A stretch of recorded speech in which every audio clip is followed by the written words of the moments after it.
Я думаю, что на данном этапе пока что особо, наверное, ничего из кардинальных таких изменений, потому что все-таки Камала Харрис там является демократическим политиком, и если бы у нее были, скажем, радикально другие взгляды, в том числе, например, и на политику Соединенных Штатов касательно российско-украинской войны или помощи Украине, я думаю, что мы бы это, конечно, по определенным сигналам видели раньше. В целом она поддерживает идею продолжения помощи Украине, и в целом, конечно, она тоже, скажем, является сторонником продолжения, например, американской помощи Киеву. Что касательно каких-то разговоров про возможные там переговоры и варианты окончания войны России против Украины, от нее таких заявлений не было.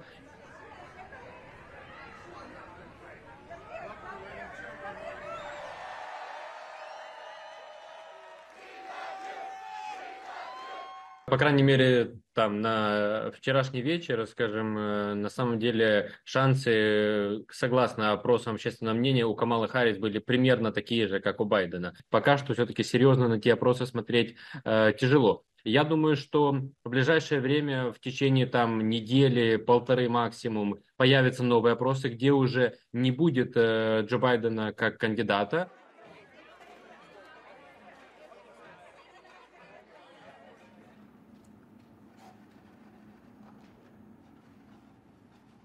The campaign inevitably becomes a distraction, and the potential for the politicization of foreign policy, particularly support for Ukraine, is already begun to play itself out. In fact, it's played itself out even long before the presidential campaign began. And so to whatever extent this makes it possible for him to sort of divorce his activities as president from the exigencies and demands of trying to recapture the White House in November, does mean, I think, a little bit more headspace, a little bit more flexibility, a little bit less politics when it comes to support for Ukraine. So I think that will be taken, at least for the midterm, as a good thing.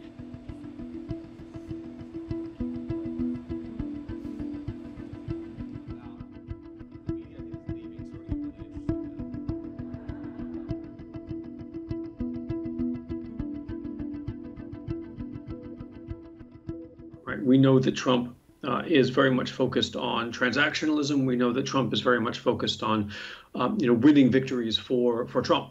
And I think that's one of the reasons, actually, why, what a Trump administration might mean for Ukraine, for Russia, for the war is a little bit less straightforward than some people imagine. It's hard to see how, throwing Ukraine entirely under the bus, handing it over to the Russians, is something that Trump would be able to spin as a win.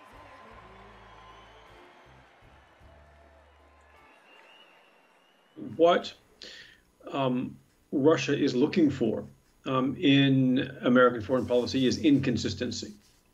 And I think that's probably the chief value that they see in a Trump presidency, right? They want American foreign policy to be unsettled. That gives them, breathing space. It gives them room for maneuverability and allows them to stay on the front foot.